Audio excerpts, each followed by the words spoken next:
C'est l'esprit d'une Europe élargie qui est en jeu. Les chefs de la diplomatie européenne décident ce lundi s'ils signeront l'accord d'association avec l'Ukraine lors du sommet de Vilnius fin novembre, un accord lui-même suspendu à un vote du Parlement ukrainien. Nous travaillons à une solution qui peut résoudre cette situation, souligne Pat Cox, l'émissaire du Parlement européen. Nous ne savons pas si nous réussirons, mais je l'espère sincèrement. Et pas seulement parce qu'il s'agit d'une personne, mais parce qu'il s'agit aussi d'un processus et du système judiciaire lui-même. Pas d'accord avec Kiev, son libération de Yulia Tymoshenko et pas de départ à l'étranger pour l'ancienne chef du gouvernement sans vote du Parlement ukrainien. La Rada n'a pris aucune décision mercredi dernier, date butoir. Une deuxième chance lui est offerte. Une séance au Parlement est prévue mardi.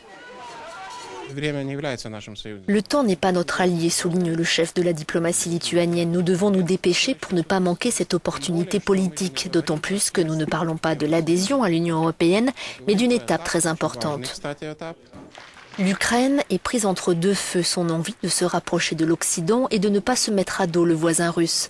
Oui, mais voilà, Moscou veut amener Kiev à signer son accord d'union économique et douanière. Moscou qui va jusqu'à menacer l'économie ukrainienne de faillite.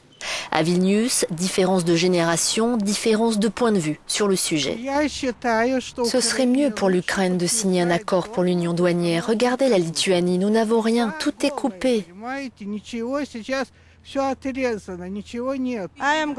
Je suis heureuse que la Lituanie fasse partie de l'Union européenne et je pense que ce serait pareil pour l'Ukraine.